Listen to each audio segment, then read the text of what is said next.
Hello, I'm the Nostalgia Critic. I remember it so you don't have to. Hey, you remember a kid in King Arthur's court?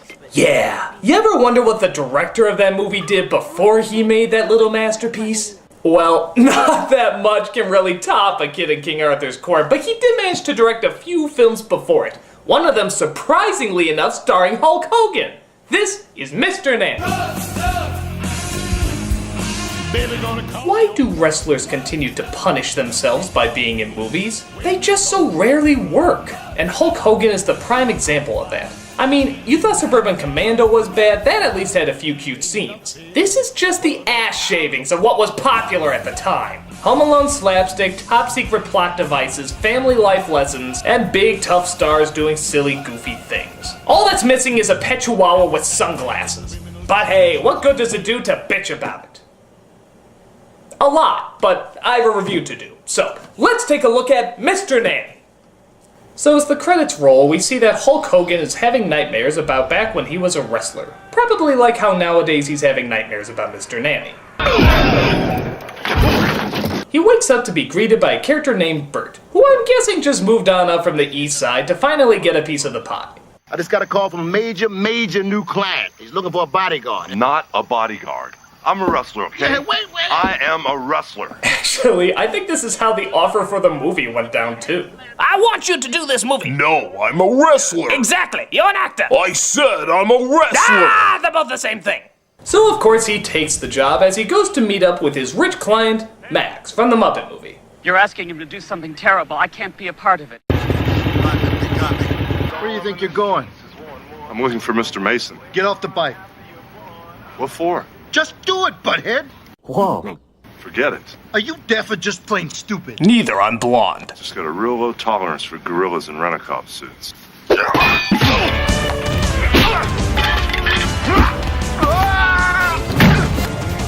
Dude, just calm down. You're not on American Gladiators. And even if you were, it'd probably get canceled. This is the bodyguard.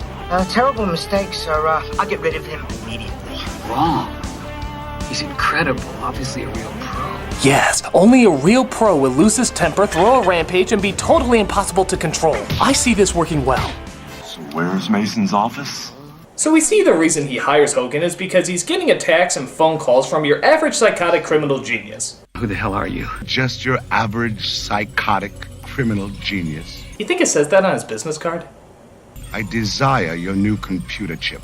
Yeah, there's a top secret computer chip in this movie. Apparently it has information on a gun that can shoot any kind of missile imaginable. Is it me, or is this sounding like a story a 10-year-old boy would come up with? And there's an evil genius who wants a top secret microchip that can shoot down missiles by using Mr. Freeze's gun? And then Hulk Hogan comes in, but he's wearing a tutu and acting all girly. And then Mr. Jefferson comes in because my mom really likes the Jeffersons and would like to see him in my movie film. Awesome! You're supposed to guard my kids. Oh, are you out of your mind? I hate kids. Listen, the children have a nanny. All you have to do is protect them. So he meets the two little kids, one named Kate and the other named Alex, who I swear to God is a heavier version of the kid from Kazan, isn't he? Apparently Miss Kapowski had a short circuit in her blow dryer. Oh, this is very bad. Now the agency won't send us any more nannies. So now Hogan has two jobs, bodyguard and nanny. A Mr. Nanny, if you will. Oh, the idea of a male nanny nowadays. Preposterous. But it's okay, he has help from the maid, played by an actress named Mother Love, who obviously shouldn't have that name. What are you doing in my kitchen? I'm Sean Armstrong. Here, make yourself useful. Top shelf, lurch. Oh, just put a bow on her and call her Precious. No, not that Precious, but that was a good movie. So he enters his room where he sees a wire was mysteriously laid out across the floor. Here you will see the Hulk Hogan trying his best to turn his primitive wheels and overcome the obstacles of everyday appliances. The everyday appliances win. So yeah, as you may have guessed, the kid set up traps all along the house for him. Like I said, Home Alone was very popular at the time. Are you all right? Never better. Dude, that was fucking glass! That's not funny, you should go to a hospital! I'll tell you what, after we eat, why don't we all go out and get some ice cream? Yeah! Dad, you're beeping. Oh, it's my douche-meter. It says I'm to neglect you kids and let you down until the climax of the movie. Well, can't fault an overused formula. Later. Come on, Kate. I'm not hungry anymore. So even though the father is never around and the mother died of the fatal off-camera disease, we see the kids manage to keep some hobbies.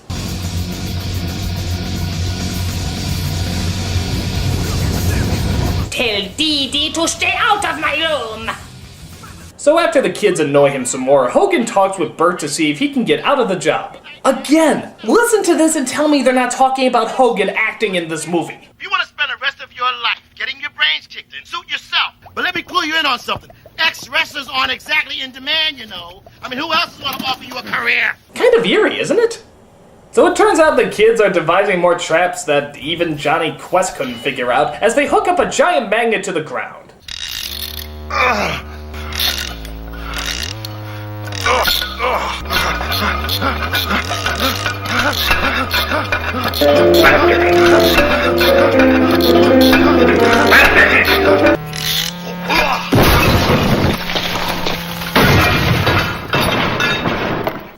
It's funny because he almost died.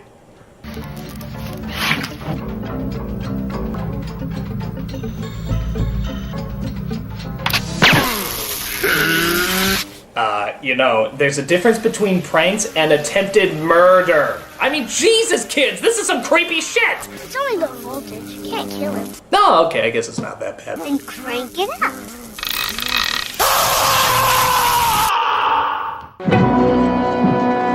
Okay, that didn't happen, but it might as well. These kids are sick! It's not like in other movies where the kids are just defending themselves. This is disturbing, really, really disturbing. I mean, it's like these kids are sadomasochists or something. We destroyed the bike, wrecked the room, and almost killed Sean. Are you going to punish us? They want to be punished?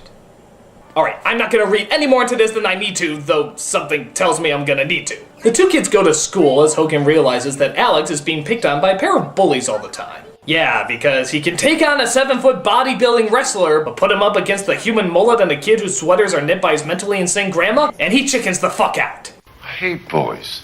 You'll only make it worse. Dumbass kid, you have a fucking Hulk Hogan and you don't even know what to do with him!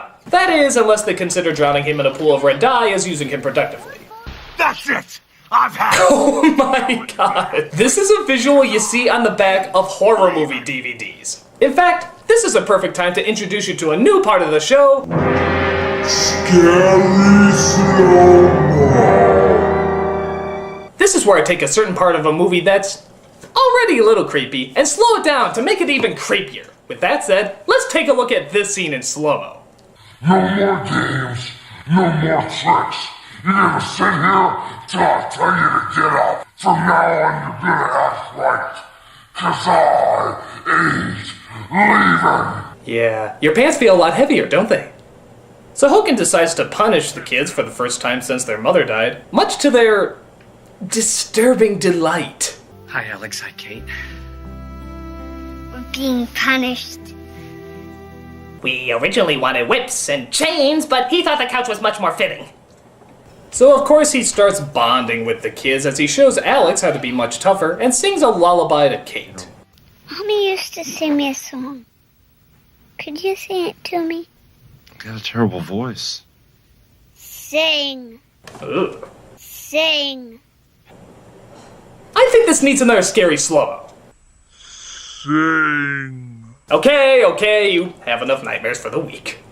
But unfortunately, the father is kidnapped by that average psychotic criminal genius as Hogan invites Bert over to quote-unquote double security. Because nothing's more threatening than a black Yosemite Sam. You should have seen the blood pumping out. Oh, kabloom, kabloom, kabloom.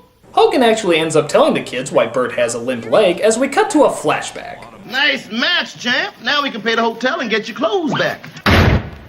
Oh my I ordered you to throw that match.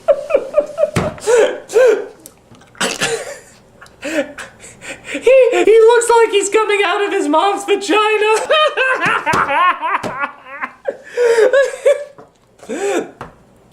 Vagina. Look out!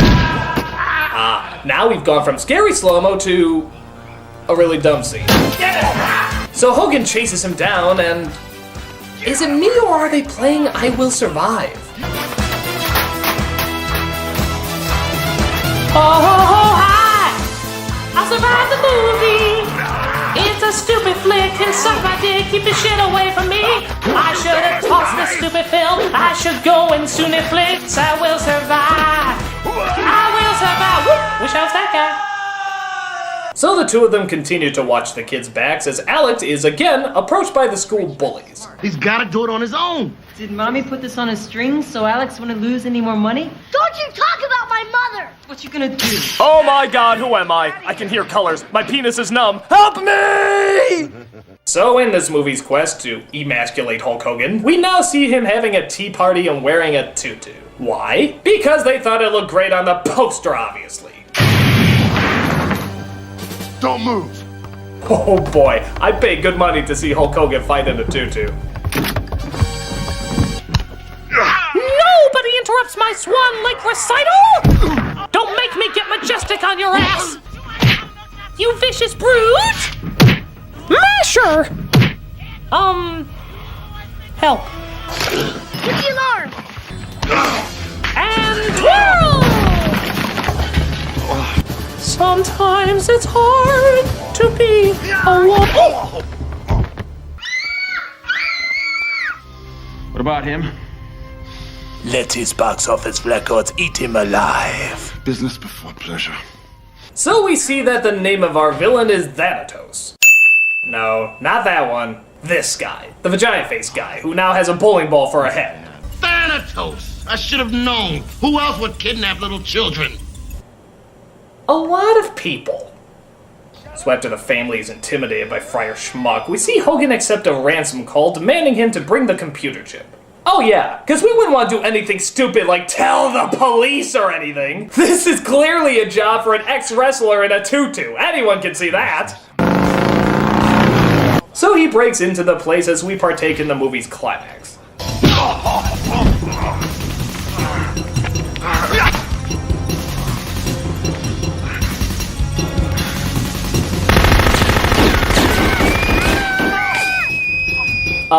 Yeah. I think your hands will be about as healthy as the Skywalker's family after that stunt. Don't you dare touch that dangerously unbalanced woman. Hang out, Wolfie baby. Oh lord, this is making me beg for the comedic genius of Three Ninjas.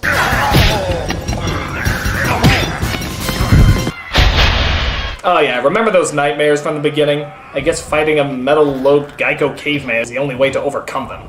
We can generate electricity! A superconducting magnetic beam!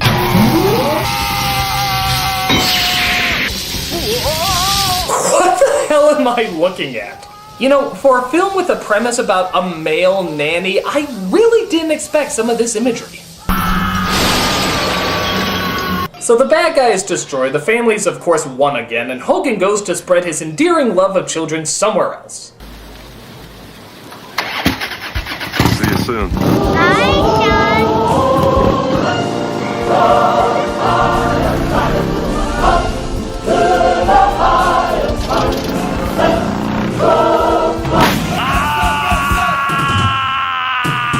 When this job is over, I'm gonna settle down.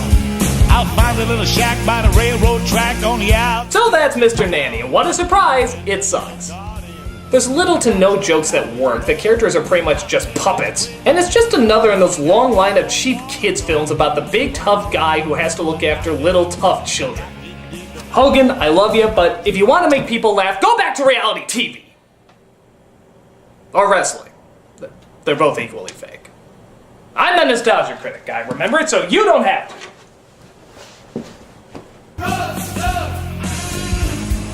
Baby gonna call your bluff. The tough gets going when the going gets rough. It won't be over till you had enough. You ain't nothing but a powder puff. Sing.